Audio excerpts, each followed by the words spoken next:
तो टॉपिक का नाम है मोशनल ईएमएफ। यहां पर लिखा है कि जब कोई चीज मूव करती है तो अगर उसके मोशन की वजह से ईएमएफ इंड्यूस हो जाए, मूव करने की वजह से ईएमएफ पैदा हो जाए, तो उसे कहते हैं मोशनल ईएमएफ। इसका सिंपल सा सीधा एग्जांपल यहां पे आपको दे रखा है कि अगर आपके पास एक सिंपल लोहे का फ्रेम है, उसके ऊपर एक लोहे की रॉड है और पीछे की तरफ मैग्नेटिक फील्ड है पूरे रीजन में। इस बार डायग्राम में क्या दिखा रखी है, बाहर से अंदर की तरफ जा रही है मैग्नेटिक फील्ड, तो ये क्रॉस जो भी है ये सारे बता रहे हैं मैग्नेटिक फील्ड अंदर की तरफ जा रही है। तो ये आपका एक स्ट्रक्चर है पूरा, इसके ऊपर एक ब्लू कलर की एक रॉड है जो स्लाइड कर रही है, मूव कर रही है। तो जब मैं इस ब्लू कलर की रॉड को मूव कराऊंगा तो मूव करने से इसके एंड्स पर, कोनों पर पॉजिटिव और नेगेटिव चार्ज या ईएमएफ डेवलप हो जाएगी अपने आप, बस मूव कराने से। तो मूव कराने से ईएमएफ डेवलप हो क्यों रही है और हो रही है तो कितनी हो रही है, इसकी बात करते हैं इस टॉपिक में। इसे कहते हैं मोशनल ईएमएफ। क्या कहते हैं? EMF induced in a rod, in a body, in a wire due to its motion. किसी भी कंडक्टर में उसके मूव करने की वजह से ईएमएफ पैदा हो जाए। अब तक तो E is equal to minus d∅dt पे दुनिया चल रही थी हमारी कि फ्लक्स चेंज करो ईएमएफ इंड्यूस हो जाएगी। यहां पर फ्लक्स चेंज कैसे हो रहा है, ईएमएफ इंड्यूस क्यों हो रही है, उसकी बात कर लेते हैं। यहां पर हम डिराइव करने वाले हैं ईएमएफ का फॉर्मूला और साथ साथ देखने वाले हैं ईएमएफ इंड्यूस हो क्यों रही है। देखो अभी के लिए देखें तो ये फ्रेम है, ये भी फ्रेम है और ये भी फ्रेम है। तो ये फ्रेम और ये रॉड ये मिलके एक लूप बना रहे हैं ना, ये मिलके एक लूप बना रहे हैं, हाँ ना बोलो। जब ये रॉड थोड़ी सी आगे जाएगी, थोड़ी सी आगे, तो मान लो रॉड अभी यहां पे है, थोड़ा टाइम बाद रॉड यहां चली गई,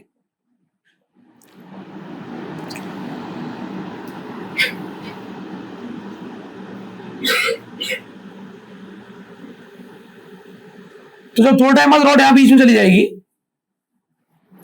तो क्या आपको ऐसा लगता है जो लूप है उसका एरिया थोड़ा सा बढ़ जाएगा? पहले लूप का एरिया इतना था, रॉड के आगे खिसकने से लूप का एरिया थोड़ा सा, ये जो थोड़ी सी बढ़त आई है लूप के एरिया में, क्या मैं जानता हूं कि फराडे ने तो ये कहा था भाई कि अगर फ्लक्स चेंज कर दोगे तो ईएमएफ इंड्यूस हो जाएगी। फ्लक्स चेंज होता है तो ईएमएफ इंड्यूस होती है। फ्लक्स का फॉर्मूला होता है BA cos थीटा। अगर फ्लक्स को बदलोगे तो ईएमएफ इंड्यूस होगी। फ्लक्स के अंदर तीन चीजें आ रही थी, BA और cos थीटा। क्या आपको लग रहा है ये बीच वाली चीज जो है एरिया, रॉड के आगे बढ़ने से एरिया बढ़ जा रहा है? ठीक है, रॉड के आगे बढ़ने से अगर एरिया बढ़ रहा है तो एरिया बढ़ेगा तो फ्लक्स चेंज होगा, फ्लक्स चेंज होगा तो ईएमएफ इंड्यूस होगा ही होगा। तो इस एग्जांपल से हम समझ सकते हैं कि मूव करने से ईएमएफ इंड्यूस क्यों होता है। आगे बढ़ते हैं, देखते हैं, समझते हैं। अब देखो मान लेते हैं कि ये रॉड कितना आगे गई, डेल एक्स, डेल्टा एक्स आगे गई है रॉड, कितने टाइम में, डेल्टा टी टाइम में। यहां से यहां चली गई रॉड और according to the concept rod के चलने से रॉड के अंदर ईएमएफ पैदा हो रही है और हो ही रही है। चेक करते हैं कितनी हो रही है, कैसे हो रही है, क्यों हो रही है। सबसे पहले आप मुझे बताओ, अगर फ्लक्स का फॉर्मूला होता है BA cos थीटा, तो यहां पर मैग्नेटिक फील्ड अंदर की तरफ है, अंदर है ना, हाँ ना बोलो, और एरिया वेक्टर भी अंदर की तरफ है। लूप जो है, लूप ऐसे है, लूप इस प्लेन में लूप है, लूप का एरिया कहां होगा, अंदर या बाहर? तो लूप का एरिया अंदर या बाहर होगा, एरिया वेक्टर परपेंडिकुलर होता है एरिया वेक्टर, और मैग्नेटिक फील्ड भी कहां पर है, अंदर। तो उनके बीच का एंगल 0 डिग्री है, कितना है? तो सिंपल फ्लक्स क्या आ गया, B इंटू A। पर मुझे इन सबको लिखने की जरूरत नहीं है, मैं शुरुआत सिर्फ इस बात से करूंगा और आप भी ध्यान से देखिएगा। फराडे के लॉ से E is equal to minus d∅dt, क्योंकि मुझे मॉड से मतलब है, वैल्यू से मतलब है। तो अगले स्टेप में आ जाएगा, अगर मॉड निकालता हूं तो मॉड क्या आएगा इसका, सिंपल d∅dt आएगा। अच्छा अब बताओ जरा मुझे अगले स्टेप में, ये तो फॉर्मूला था, लिख के दिखाना था, इससे निकाल रहा हूं मैं। E is equal to d/dt of B into A। अब बताओ कौन चेंज हो रहा है, B की A? टाइम के साथ मैग्नेटिक बदल रही है, एरिया बदल रहा है, एरिया। तो ये आ जाएगा B बाहर dA/dt। क्या अगले स्टेप में लिख सकता हूं, is equal to B into delta A by delta T? बताओ, हाँ ना बोलो। सही लिखा है ये, पक्की बात है, देख लो। अच्छा, एरिया में कितना चेंज आया देखते हैं। चेंज इन एरिया, इसको क्या बोलते हैं, change in area upon time taken. तो चेंज इन एरिया, एरिया में कितना चेंज आया भाई। अगर रॉड की लंबाई एल है, कितनी है, एल, और ये है डेल्टा एक्स, कितना आगे गया हूं मैं, डेल्टा एक्स। तो मेरे हिसाब से जो एरिया बड़ा है, इंक्रीज हुआ है, वो ये वाला एरिया है। क्या आपको भी ऐसे लगता है कि ये एरिया है जो बढ़ गया है। रॉड के आगे जाने से हमारी कॉइल का इतना एरिया बढ़ गया है। किस किस को लगता है, सहमत है, जो हाथ ऊपर कर दो भाई, कि रॉड पहले यहां पे थी तो इतना एरिया बन रहा था लूप का, रॉड जब आगे खिसक गई तो एरिया थोड़ा सा बढ़ गया। और कितना एरिया बढ़ा है, ये जो मार्क कर रखा है रेक्टेंगल जैसा, तो ये जो रेक्टेंगल जितना एरिया बढ़ गया है, इस रेक्टेंगल के एरिया का फॉर्मूला क्या होता है। रेक्टेंगल का एरिया कैसे निकालूं, ये लेंथ है एल और ये लंबाई है डेल्टा एक्स, तो लेंथ इंटू ब्रेथ, यही तो होता है रेक्टेंगल का एरिया।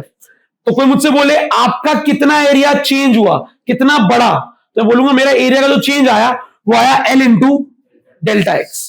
तो यहां पर कोई बुरी बात नहीं है अगर आप लिख दो कि चेंज इन एरिया है एल इंटू डेल्टा एक्स, सही है। तो अगले स्टेप में क्या लिख पाओगे, E is equal to B delta A की value L delta X upon delta T. यहां तक समझ में आया क्या किया हमने, बहुत आराम से चल रहे थे हम, हमें पता चल गया था कि एरिया में चेंज आ रहा है, इसकी वजह से इंड्यूस हो रहा है। एरिया बदलना था तो D five by D T में बी में से बी बाहर आया, ए अंदर। यहां डी को ट्राइंगल लिखना कोई बड़ी बात नहीं है, डी मतलब छोटा चेंज, ट्राइंगल मतलब थोड़ा सा बड़ा चेंज। तो डेल्टा बना दिया, ट्राइंगल बना दिया। चेंज इन एरिया कितना है, जितना रेक्टेंगल का एरिया उतना एरिया बढ़ गया, तो रेक्टेंगल का area length into breadth, value put कर दी। अब आप बताओ, अगर मेरी रॉड की आगे जाने की स्पीड है v, क्या है v, आगे जाने की स्पीड क्या है, तो स्पीड क्या होती है, क्या स्पीड डिस्प्लेसमेंट अपॉन टाइम नहीं होती, क्या स्पीड ये नहीं होती डिस्प्लेसमेंट अपॉन टाइम, हाँ ना बोलो। तो यहां जो आपको डिस्प्लेसमेंट अपॉन टाइम दिख रहा है, क्या ये रॉड के चलने की स्पीड नहीं हो जाएगी। तो अगले स्टेप में मैं इसको पुट कर दूंगा बी एल वी। तो आपका फॉर्मूला ड्राइव हो क्या आ गया, छोटा सा डेरिवेशन है ये, E is equal to B L V का। दोबारा सुनो, आप ट्राइंगल वाला डेल्टा लो डी लो, फर्क नहीं पड़ता, वो तो एरिया का चेंज बहुत छोटा चेंज नहीं है। रॉड के मूव करने से एरिया बहुत बड़ा चेंज हो रहा है, साफ दिख रहा है एरिया का चेंज। बहुत ना के बराबर कोई चीज बदलती है तो हम डी लेते हैं, और बड़े लेवल में बदलती है तो कैपिटल ट्राइंगल लेते हैं। तो यहां में दिख रहा है एरिया का चेंज बड़ा है, इसीलिए विद्वानों ने जब ये डेरिवेशन किया तो ट्राइंगल लेके किया, डेल्टा लेके किया। आप डी से करोगे तो भी सेम ही आएगा, फर्क नहीं पड़ेगा। स्मॉल डी लो या ट्राइंगल लो, एक ही बात है, फर्क नहीं पड़ता उससे, ना आपके बोर्ड के डेरिवेशन में फर्क पड़ेगा। आपने यहां पर सबसे पहले फॉर्मूले को स्ट्रेट करा बच्चों, यहां से स्टार्ट करा, डेल्टा की वैल्यू लिखी, वैल्यू पुट करी, और लास्ट में डेल्टा एक्स और डेल्टा टी को वी पुट कर दिया, ये फॉर्मूला आ गया, E is equal to B L we.